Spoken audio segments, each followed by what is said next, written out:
இறையருளே இதயத்திலே எழுந்திடும் வேளை இது. இறைக்குலமே இறைவனிலே இணைந்திடும் நேரம் இது. இறையருளே இதயத்திலே எழுந்திடும் வேளை இது. அகமகிழ்வுடன் வருவோம் அவர் இல்லம், மீன் பழிக்கும் ஊற்றில் பருகிடுவோம். கல்வாரி பலியிது கருணையின் வழியில் தேவனின் பேரன்பே. கல்வாரி பலியிது கருணையின் வழியில் தேவனின் பேரன்பே. நம் தேவனின் பேரன்பே. இறைக்குலமே இறைவனிலே இணைந்திடும் நேரம் இது. இறையருளே இதயத்திலே எழுந்திடும் வேளை இது. கருணை மழையென இதயம் இறங்கிட காக்கும் தேவனிங்கே. பேரன்பின் பலியிலே அன்பின் வழியில் காத்திருக்கும் தேவனிங்கே. அன்பால் பிறந்தோம் அன்பால் வளர்ந்தோம் அன்பால் வாழ்வடைந்தோம். அவர் அன்பின் வழியிலே அன்பின் மொழியிலே அன்பை கொண்டாடுவோம். இருகரம் நீட்டி இறைவன் அழைக்கின்றார். இருகரம் நீட்டி இறைவன் அழைக்கின்றார். அவர் திருமுக தரிசனம் திறந்திடும் இதயம் திருப்பலியில் இணைவோம். திருப்பலியில் இணைவோம். இறைக்குலமே இறைவனிலே இணைந்திடும் நேரம் இது. இறையருளே இதயத்திலே எழுந்திடும் வேளை இது.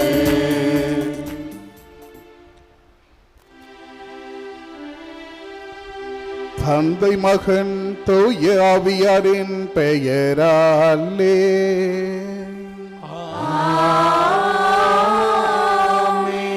நம் ஆண்டவராகிய இயேசு கிறிஸ்துவின் அருளும் கடவுளின் அன்பும் தூய ஆவியாரின் நட்புறவும் உங்கள் அனைவரோடும் இருப்பதாக.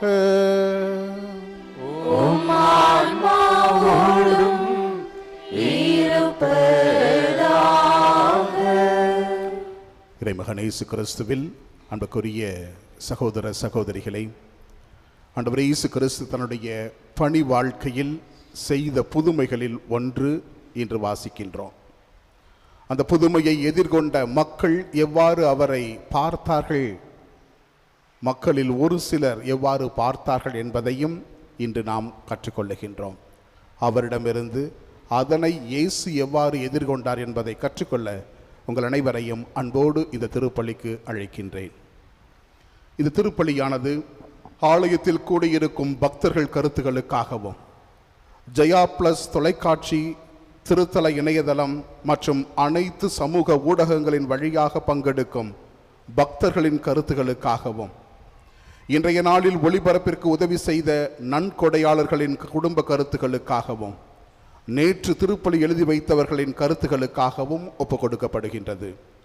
மேலும் இந்த ஒளிபரப்பை காணுகின்ற அனைத்து அன்னையின் பக்தர்களையும் இறைவன் நிறைவாக ஆசீர்வதிக்கவும் இத்திருப்பலியில் மன்றாடுவோம்.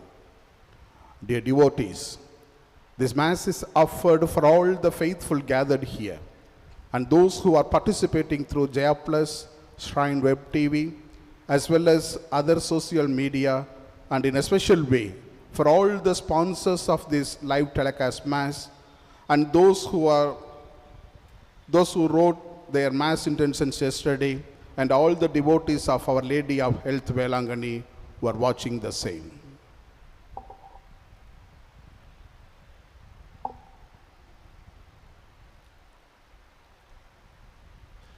தூய மறை நிகழ்வுகளை கொண்டாட தாம் தகுதி பெறும் பொருட்டு நம்முடைய பாவங்களை ஏற்றுக்கொள்வோம்.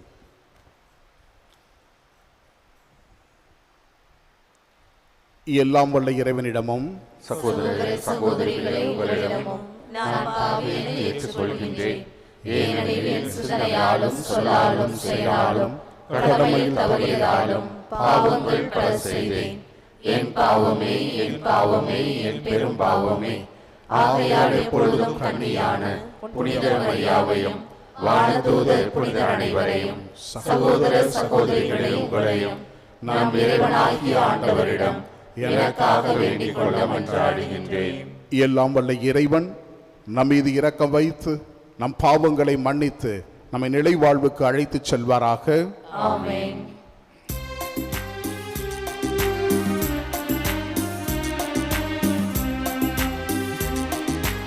ஆண்டவரே இரக்கமாயிரும். ஆண்டவரே இரக்கமாயிரும். கிறிஸ்துவே இரக்கமாயிரும். கிறிஸ்துவே இரக்கமாயிரும்.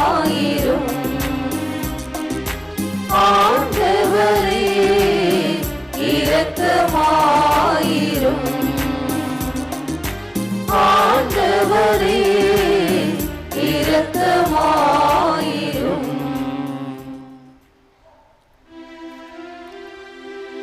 ஜெபிப்போமாக. இறைவா, வீழ்ச்சியுற்ற உலகைவும் திருமகனின் தாழ்ச்சியினால் மீண்டும் நிலை நிறுத்தியுள்ளீரே.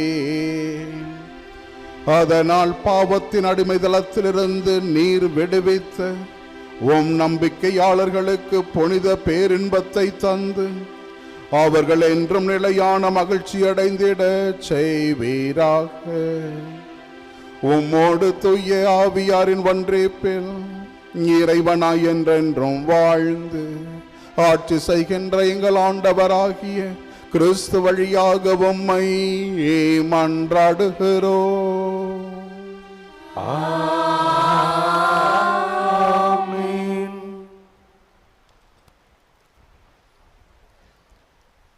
இறைவாக்கினர் ஒசேயா நூலிலிருந்து வாசகம். ஆண்டவர் கூறுவது: இஸ்ரேல் மக்கள் தாங்களே அரசர்களை ஏற்படுத்தி கொண்டார்கள்.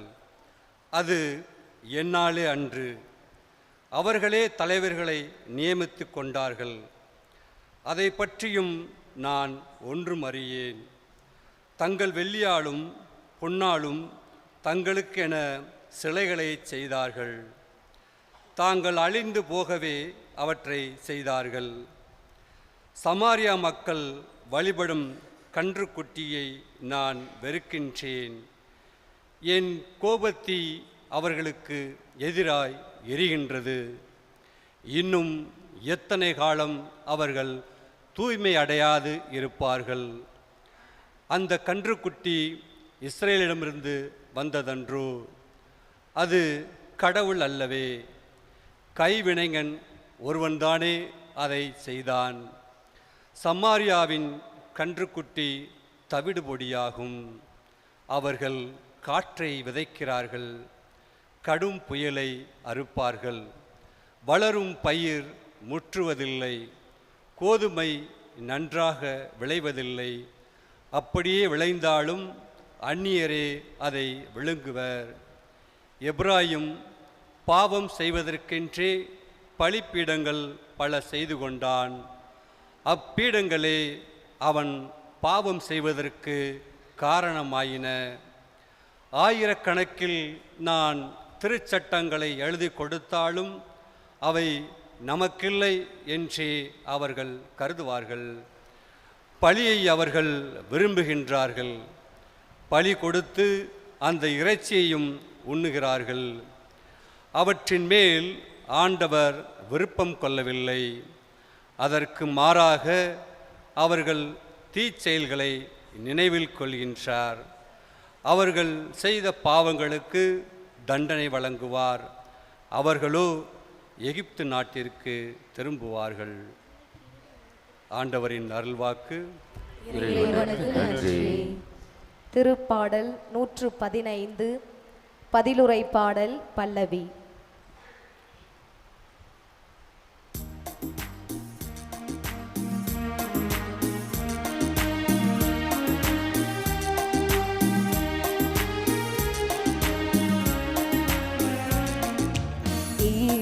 இஸ்ராயேலரே ஆண்டவர் மீது நம்பிக்கை கொள்ளுங்கள். இஸ்ராயேலரே ஆண்டவர் மீது நம்பிக்கை கொள்ளுங்கள். இஸ்ராயேலரே ஆண்டவர் மீது நம்பிக்கை கொள்ளுங்கள்.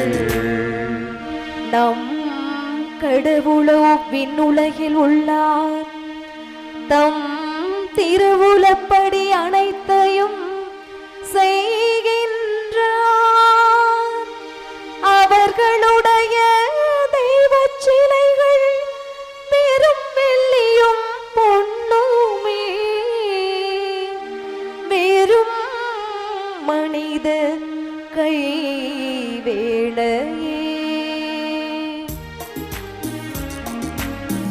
இஸ்ராயேலரே ஆண்டவர் மீது நம்பிக்கை கொள்ளுங்கள். இஸ்ராயேலரே ஆண்டவர் மீது நம்பிக்கை கொள்ளுங்கள். இஸ்ராயேலரே ஆண்டவர் மீது நம்பிக்கை கொள்ளுங்கள். அவரே உங்களுக்கு துணையும் கேடயமும் ஆவார். ஆரோனின் குலத்தாரே ஆண்டவர் மீது நம்பிக்கை கொள்ளுங்கள். அவரே உங்களுக்கு துணையும் கேடயமும் ஆவார்.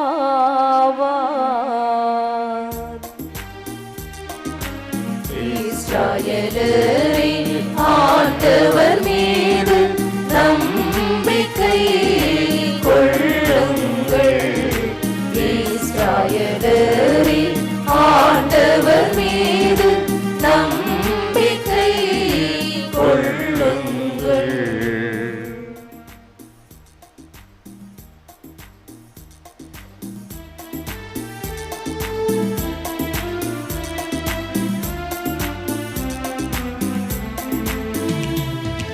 Alleluia, Alleluia, Alleluia, Alleluia, Alleluia, Alleluia.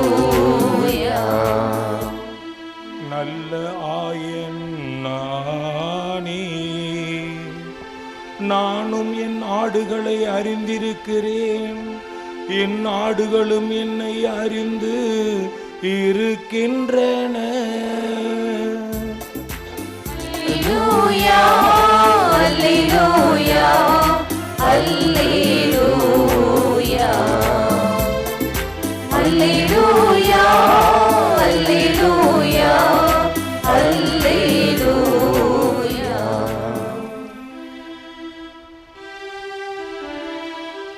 ஆண்டவர் உங்களோடு இருப்பாராக. உம் ஆன்மாவோடும் இருப்பாராக. புனித மத்தேயு எழுதிய தூய நற்செய்தியிலிருந்து வாசகம். ஆண்டவரே மாட்சி உமக்கே. மத்தேயு எழுதிய தூய நற்செய்தி அதிகாரம் 9 இறை வசனங்கள் 32 முதல் 38 முடிய. பேய் பிடித்து பேச்சிழந்த ஒருவரை சிலர் இயேசுவிடம் கொண்டு வந்தனர். பேயை அவர் ஓட்டியதும் பேச இயலாத அவர் பேசினார். மக்கள் கூட்டத்தினர் வியப்புற்று, இஸ்ரேலில் இப்படி ஒருபோதும் கண்டதில்லை என்றனர். ஆனால் பரிசேயர், இவன் பேய்களின் தலைவனை கொண்டு பேய்களை ஓட்டுகிறான் என்றனர். இயேசு நகர்கள் சிற்றூர்கள் எல்லாம் சுற்றி வந்தார். எங்கும் அவருடைய தொழுகை கூடங்களில் கற்பித்தார். விண்ணரசை பற்றிய நற்செய்தியை பறைசாற்றினார். நோய் நொடிகள் அனைத்தையும் குணமாக்கினார். திரண்டிருந்த மக்களை அவர் கண்டபோது அவர்கள் மேல் பரிவு கொண்டார். அவர்கள் ஆயிரில்லா ஆடுகளைப் போல் அலைக்கழிக்கப்பட்டு சோர்ந்து காணப்பட்டார்கள். அப்பொழுது அவர் தம் சீடரை நோக்கி, அறுவடை மிகுதி, வேலையாட்களோ குறைவு. ஆகையால் தேவையான வேலையாட்களை தமது அறுவடைக்கு அனுப்பும்படி அறுவடையின் உரிமையாளரிடம் மன்றாடுங்கள் என்றார். ஆண்டவரின் அருள்வாக்கு. கிறிஸ்துவே உமக்கு புகழ்.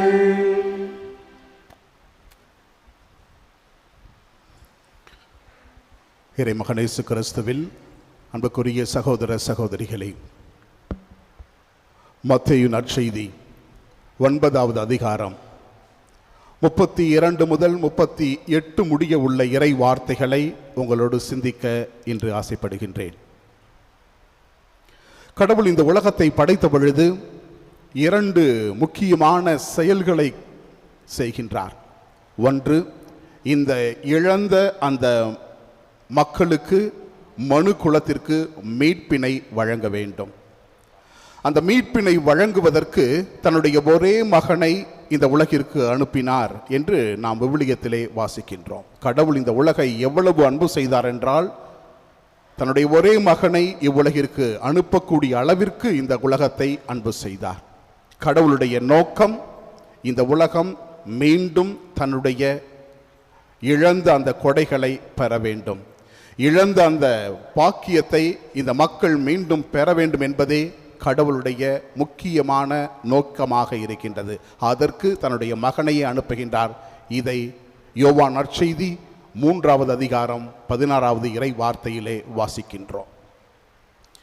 மத்தேயு நற்செய்தி 9வது அதிகாரத்திலே இந்த 32வது வசனத்தை சிந்திக்கும் பொழுது நமக்கு கொடுக்கப்படக்கூடிய தலைப்பு, ஆண்டவர் இயேசு கிறிஸ்து தன்னுடைய பணியிலே தன்னுடைய கவனத்தை செலுத்தினார். ஏன் ஆண்டவர் இயேசு கிறிஸ்து சற்றும் தன்னுடைய பணியிலிருந்து விலகவில்லை என்பதற்கு நாம் தொடக்கத்திலேயே சொல்லிவிட்டோம். கடவுளுடைய நோக்கம் தன்னுடைய மகனை உலகிற்கு அனுப்புவது. அந்த மகனுடைய நோக்கம் என்னவாக இருந்தது? மத்தேயு நற்செய்தி 3வது அதிகாரம் 2வது வசனத்திலே சொல்லுகின்றார், மனம் மாறுங்கள், கடவுளுடைய அரசு நெருங்கி வந்துவிட்டது. தான் வந்ததன் நோக்கத்தை தொடக்கத்திலேயே தெளிவாக அந்த மக்களுக்கு சொல்லி வருகின்றார். இறையாட்சி நெருங்கி வந்துவிட்டது. கடவுள் இந்த உலகத்தை எவ்வாறு படைத்தாரோ அதே போல மாற்ற வேண்டும் என்பதே கடவுளுடைய திட்டம். அந்த திட்டத்தை நிறைவேற்றுவதற்காக கடவுள் என்னை அனுப்பியுள்ளார். எனவே நீங்கள் அனைவரும் மனம் மாறுங்கள், கடவுளுடைய ஆட்சி நெருங்கி வந்துவிட்டது.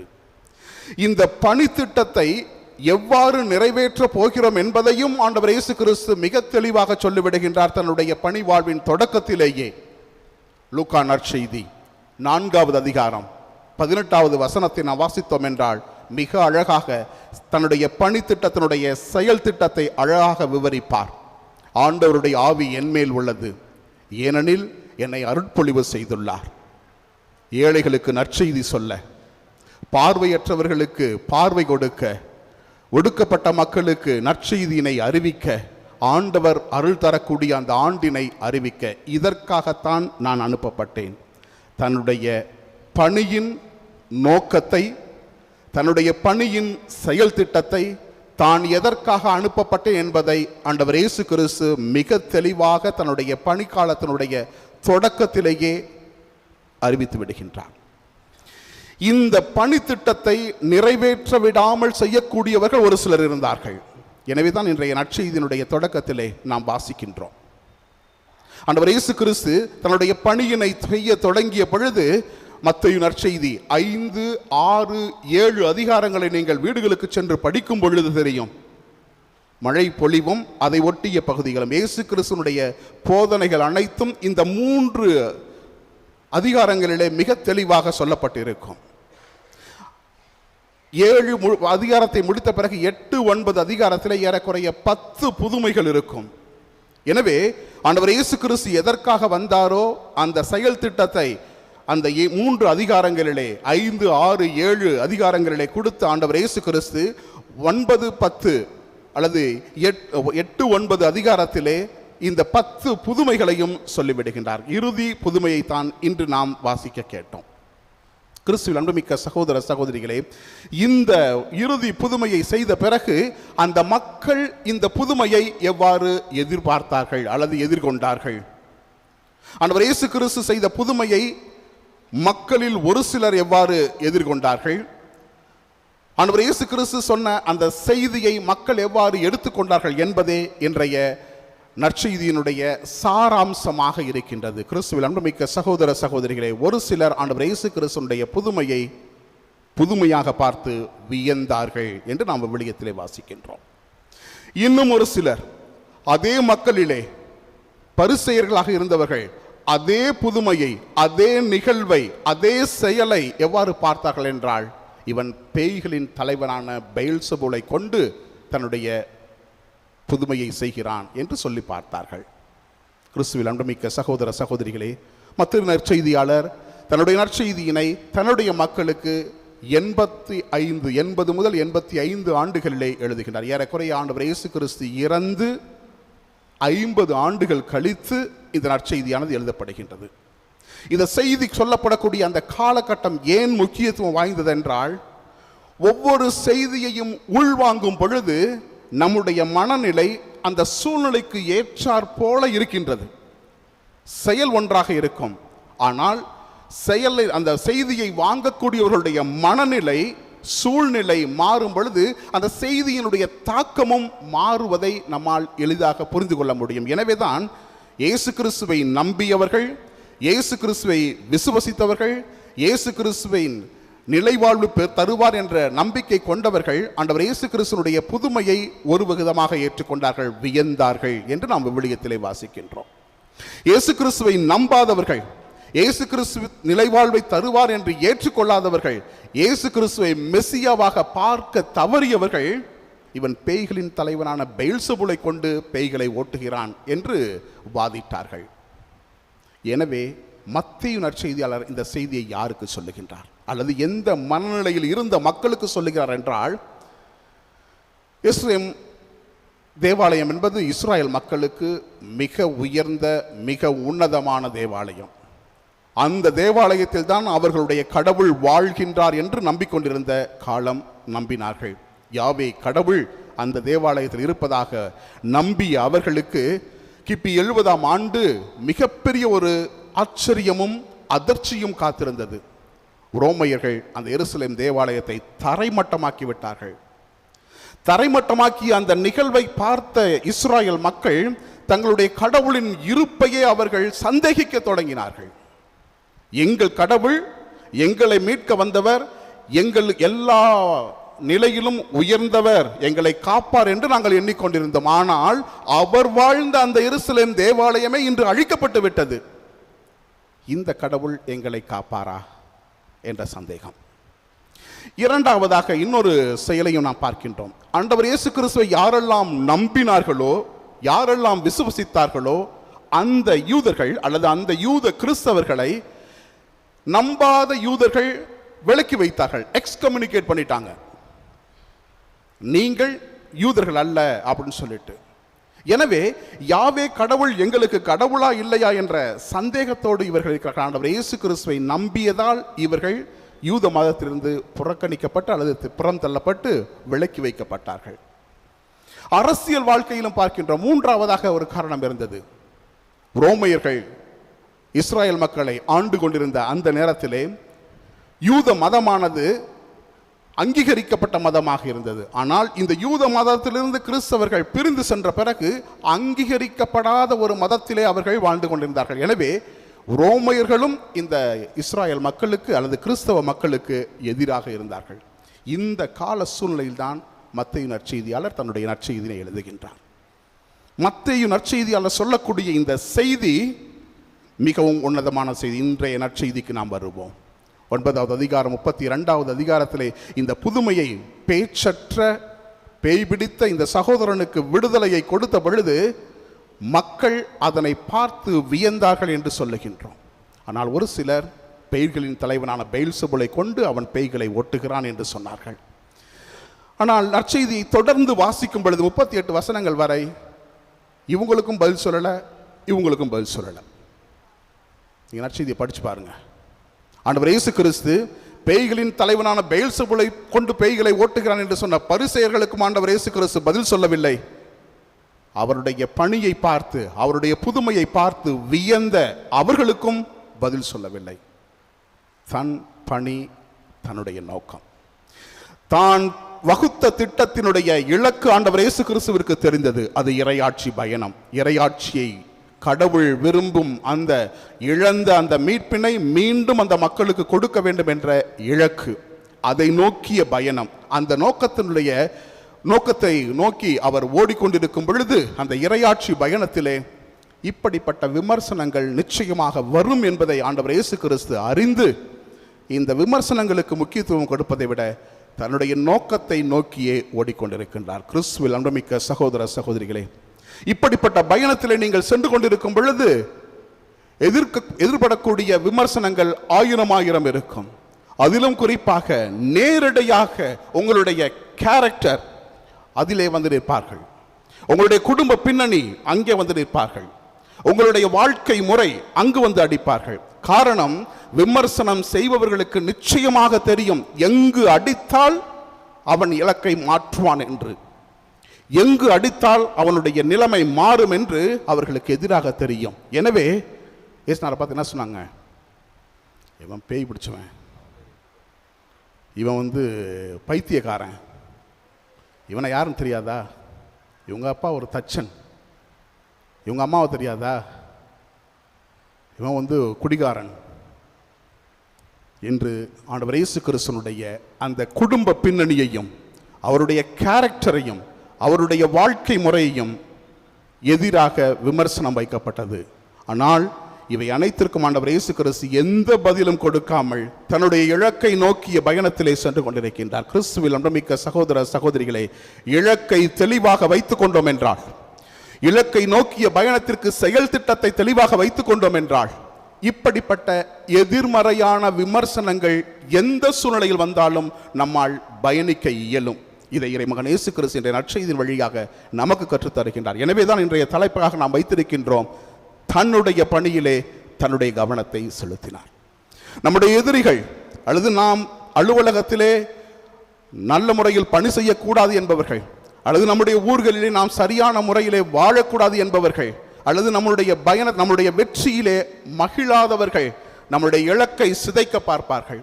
இலக்கை சிதைக்க பார்க்கும் பொழுது நம்முடைய செயல் திட்டத்தையும் அவர்கள் தவிடுபொடியாக்க பார்ப்பார்கள். ஆனால் இலக்கு சரியாக இறையாட்சியின் விழுமியங்களோடு இருக்கும் பொழுது நிச்சயமாக நம்மால் இந்த செயல் திட்டத்தை நோக்கி தெளிவாக பயணிக்க முடியும். ஃபாதர், அப்படின்னாக்க விமர்சனங்களே கூடாதா? விமர்சனங்களை பற்றி எப்படி எடுத்துக்கிறது அப்படின்னாக்க, விமர்சனங்களை கட்டாயமாக நாம் காது கொடுத்து கேட்க வேண்டும், எதிர்கொள்ள வேண்டும். காரணம், இந்த விமர்சனங்கள் மட்டுமே நம்முடைய உரைகளாக இருக்கும். நாம் வைத்த இலக்கை நோக்கி நாம் சென்று கொண்டிருக்கின்றோமா அல்லது எங்காவது தவறுகின்றோமா? நாம் வைத்த இலக்கை நோக்கி நாம் பயணிக்கின்றோமா அல்லது இல்லையா என்பதை காது கொடுத்து விமர்சனங்களை கேட்கும் பொழுது மட்டுமே உரைகளாக அதை உரசி பார்க்க முடியும். ஆனால் நம்முடைய இலக்கு தெளிவாக இருக்கும் பொழுது, ஆண்டவர் இயேசு கிறிஸ்துவினுடைய செயல் திட்டம் தெளிவாக இருக்கும் பொழுது இவர்களை பற்றியெல்லாம் அவர் ரொம்ப கவலைப்பட்டதாக இல்லை. சில நேரங்களில் நம்மை பார்த்து சொல்வார்கள், இயேசு கிறிஸ்துவிற்கு அத்தனை, இவனை யாருன்னு தெரியாதா? இவனுடைய குடும்ப பின்னணி தெரியாதா? இவன் ஒரு சின்ன பையன், இவன் ஒரு குடிகாரன், பல வகையான எதிர்மறையான விமர்சனங்கள் வரும். நம்முடைய இலக்கு இயேசு கிறிஸ்துவை போல இறையாட்சியின் விழுமியங்களை நோக்கிய இலக்காக இருக்கின்றதா என்பதை மட்டுமே நாம் தெளிவாக வைத்துக் கொள்ள வேண்டிய ஒழிய, ஒரு பொழுதும் இந்த விமர்சனங்களுக்கு முக்கியத்துவம் கொடுத்து அவர்களுடைய நோக்கம் நிறைவேறிவிட ஒரு பொழுது நாம் இடம் கொடுத்து விடக்கூடாது. இதை இறைமகன் இயேசு கிறிஸ்து என்ற நற்செய்தியின் வழியாக சொல்லுகின்றார்.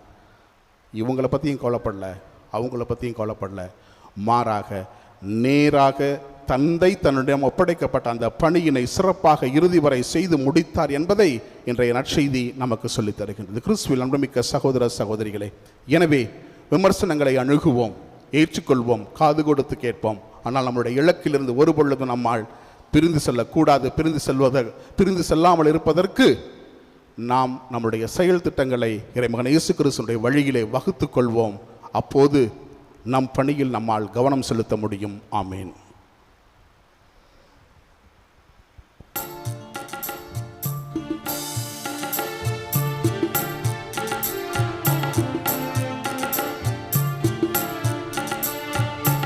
இதய சுரங்களின் இசையிலே கனிந்து சுரந்திடும் ராகங்களே, எல்லாம் இறைவனின் கொடைகளே, இதய நன்றிகள் என்றுங்களே. இதய சுரங்களின் இசையிலே கனிந்து சுரந்திடும் ராகங்களே, எல்லாம் இறைவனின் கொடைகளே, இதய நன்றிகள் என்றுங்களே. அன்பின் காணிக்கையாய் நம் நன்றி காணிக்கையாய், அன்பின் காணிக்கையாய் நம் நன்றி காணிக்கையாய். இதய சுரங்களின் இசையிலே கனிந்து சுரந்திடும் ராகங்களே, எல்லாம் இறைவனின் கொடைகளே, இதய நன்றிகள் என்றுங்களே. அன்பான சகோதர சகோதரிகளே, நாம் அனைவரும் ஒன்றாக இணைந்து ஒரே குடும்பமாக ஒப்புக் கொடுக்கும் இவ்வழியானது எல்லாம் நம் தந்தையாகிய இறைவனுக்கு ஏற்றதாகும்படி ஜெபியுங்கள். ஆண்டவர் தமது பெயரின் புகழ்ச்சிக்காகவும் ஆட்சிக்காகவும் நமது நன்மைக்காகவும் புனித திரு அவையை அனைத்து நலனுக்காகவும் உமது கையிலிருந்து இப்படியே ஏற்றுக்கொள்வாராக. ஆண்டவரே, உமது பெயரின் மாட்சிக்காக நாங்கள் நேர்ந்தளிக்கும் இக்காணிக்கை எங்களை என்றென்றும் தூய்மைப்படுத்துவதாக. விண்ணக வாழ்வுக்குரிய நற்செயல் புரிவதில் நாங்கள் நாளுக்கு நாள் முன்னேறி செல்வோமாக. எங்கள் ஆண்டவராகிய கிறிஸ்து வழியாக உம்மை மன்றாடுகிறோம்.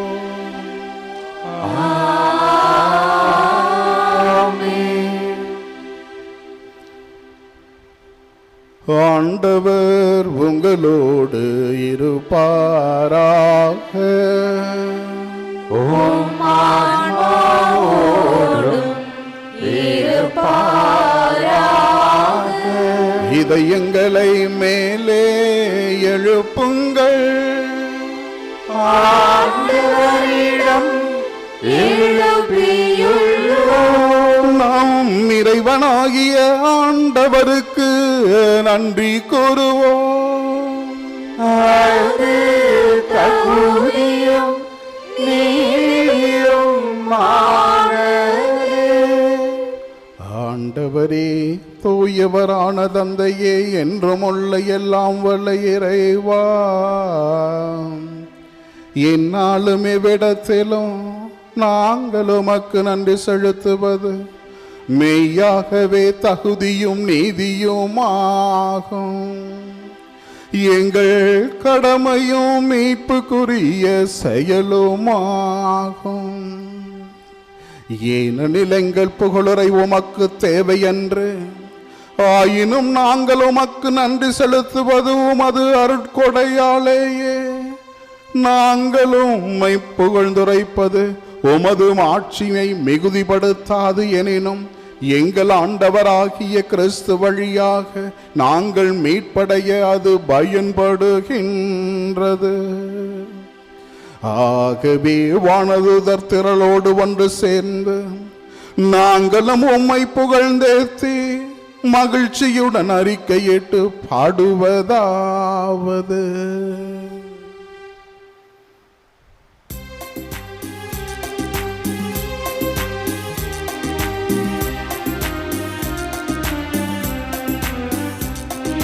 தூயவர் தூயவர் தூயவர் வான்படைகளின் கடவுளாம் ஆண்டவர்.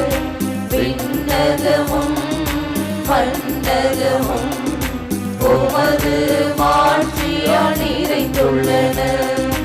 உன்னதங்களிலே ஓசன்னா, உன்னதங்களிலே ஓசன்னா.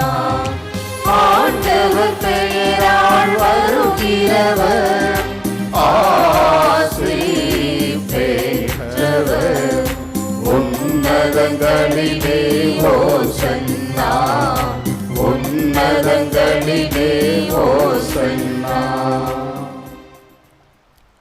ஆண்டவரே, நீர் மெய்யாகவே தூயவர், தூய்மை அனைத்திற்கும் ஊற்று.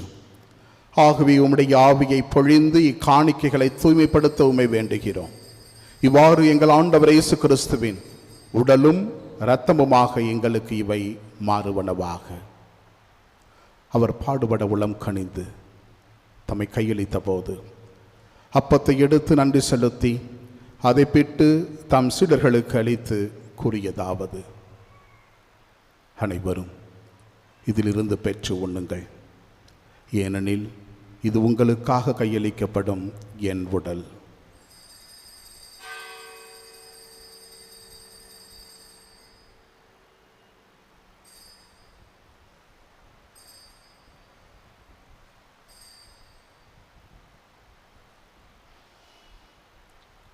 அவனுமே இரவு விருந்தை அருந்திய பின் கிண்ணத்தையும் எடுத்து மீண்டும் உமக்கு நன்றி கூறி தம் சீடர்களுக்கு அளித்து அவர் கூறியதாவது: அனைவரும் இதிலிருந்து பெற்று பருகுங்கள், ஏனெனில் இது புதிய நிலையான உடன்படிக்கைக்குரிய என் இரத்தத்தின் கிண்ணம். இது பாவ மன்னிப்புக்கென்று உங்களுக்காகவும் பலருக்காகவும் சிந்தப்படும். இதை என் நினைவாகச் செய்யுங்கள்.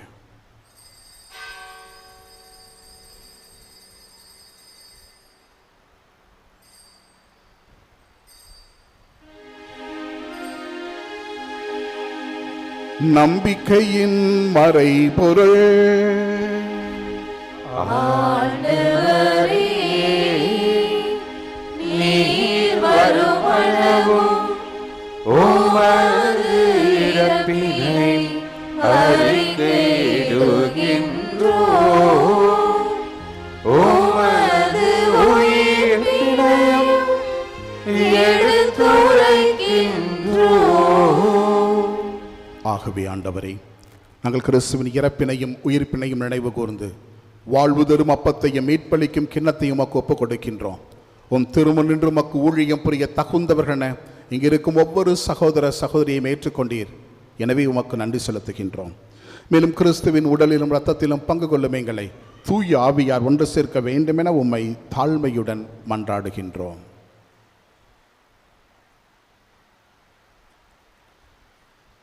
ஆண்டவரே, உலகெங்கும் பரவியிருக்கும் அது திரு அவையை நினைவு கூர்ந்தருளும். எங்கள் திருத்தந்தை பிரான்சிஸ், எங்கள் மறைமாவட்ட பரிபாலகர் பேரருள் திரு எல் சகாயராஜ், எல்லா திருளையினர் ஆகிய அனைவரோடும் உமது திரு அவை அன்பில் நிறைவரச் செய்தருளும். மேலும் உயிர்த்தலும் எதிர்நோக்குடன் துயில் கொள்ளும் எங்கள் சகோதர சகோதரிகளையும் இறந்தோர் அனைவரையும் இரக்கத்துடன் நினைவு கூர்ந்து உமது திருமுக ஒளியின் ஏற்றருளும். எங்கள் அனைவர் மீதும் இரக்கமாயிரம். கடவுளின் கன்னி தாயான புனித மரியா, அவருடைய கணவரான புனித யோசேப்பு, புனித திருத்தூதர்கள், இவ்வுலகில் உமக்கு உகந்தோராய் இருந்தோர் ஆகிய புனிதர் அனைவருடனும் நாங்கள் நிலைவாழ்வில் பங்கு கொள்ளும் தகுதி பெற்று உம் திருமகன் இயேசு கிறிஸ்து வழியாக உம்மை புகழ்ந்தேத்தும் வரமருள உம்மை மன்றாடுகின்றோம்.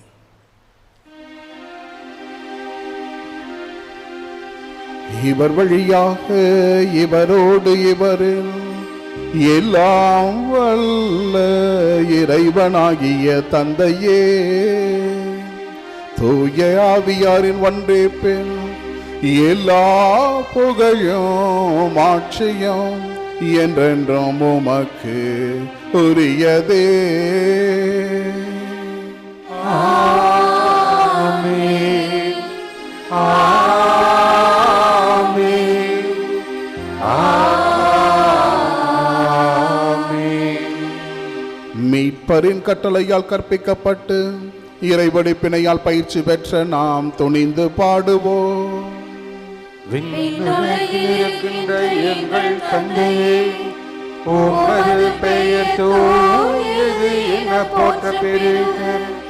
உமது ஆட்சி வருக, உமது திருவுளம் விண்ணுலகில் நிறைவேறுவது போல மண்ணுலகிலும் நிறைவேறுக. எங்கள் அன்றாட உணவை இன்று எங்களுக்கு தாரும். எங்களுக்கு எதிராக குற்றம் செய்வோரை நாங்கள் மன்னிப்பது போல எங்கள் குற்றங்களை மன்னியும். எங்களை சோதனைக்கு உட்படுத்தாதேயும், தீமையிலிருந்து எங்களை விடுவித்தருளும். ஆண்டவரே, தீமை அனைத்திலும் இருந்தும் எங்களை விடுவித்து எங்கள் வாழ்நாளில் அமைதியை கனிவுடன் அருள உம்மை மன்றாடுகின்றோம். உமது இரக்கத்தின் உதவியால் நாங்கள் பாவத்திலிருந்து எப்போதும் விடுதலை பெற்று யாதொரு கலக்கமுமின்றி நலமாயிருப்போமாக. நாங்கள் எதிர்நோக்கி இருக்கும் பேரின்பத்துக்காகவும் மீட்பராகிய இயேசு கிறிஸ்துவின் இரண்டாம் வருகைக்காகவும் காத்திருக்கின்றோம். ஏனெனில் ஆட்சியும் வல்லமையும் மாட்சியும் என்றென்றும் உமதே. ஆண்டவரே இயேசு கிறிஸ்துவே, அமைதியை உங்களுக்கு விட்டுச் செல்லுகின்றேன், என் அமைதியையே உங்களுக்கு அளிக்கின்றேன் என்றும் திருத்தூதர்களுக்கு மொழிந்தீரே. எங்கள் பாவங்களை பாராமல் உமது திரு அவையின் நம்பிக்கையை கண்ணோக்கி உமது திருவுளத்திற்கு ஏற்ப அதற்கு அமைதியையும் ஒற்றுமையும் அளித்தருள்வீராக. என்றென்றும் வாழ்ந்து ஆட்சி செய்கின்றவர் நீரே.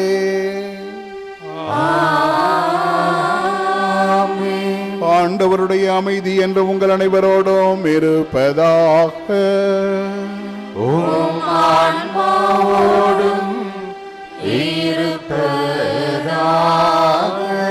ஒருவருக்கொருவர் கிறிஸ்து வழங்கும் அமைதியை பகிர்ந்து மகிழ்வோம்.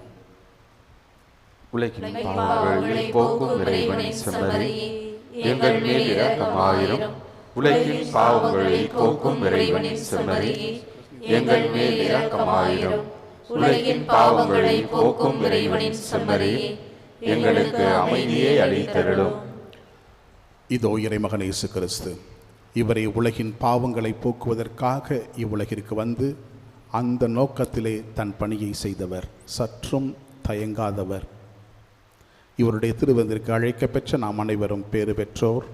ஆண்டவரே, நீர் நிலத்தில் எழுந்தருள நான் தகுதியற்றவள். ஆனால் ஒரு வார்த்தை மட்டும் சொல்லி அருளும், எனது ஆன்மா நலமடையும். கிறிஸ்துவின் திருவுடலும் திருரத்தமும் என்னை காத்து எனக்கு நித்திய வாழ்வும் ஆன்மீக பலமும் உடல் வலிமையும் நாளுக்கு வெற்றியும் தருவதாக.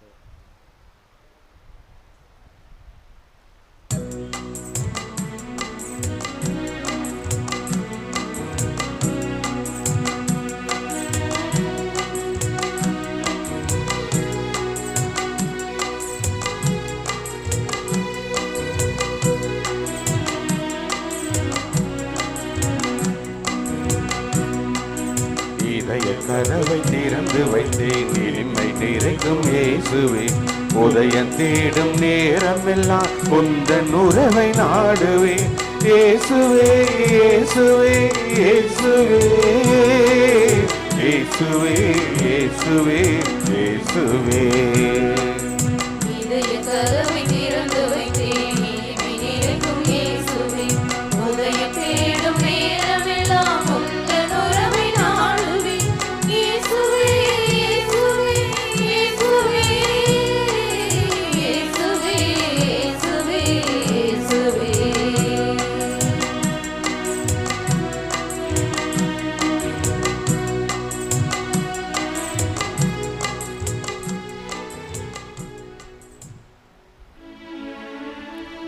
ஜெபிப்போமாக.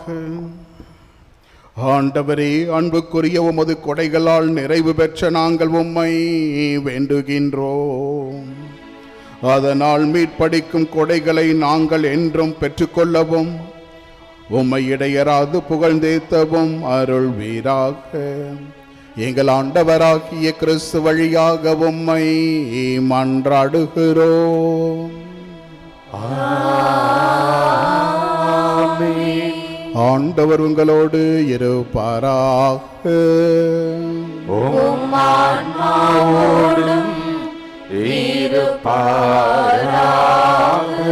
எல்லாம் வல்ல இறைவன் தந்தை மகன் தூய ஆவி உங்கள் அனைவரையும் நிறைவாக ஆசீர்வதிப்பாராக.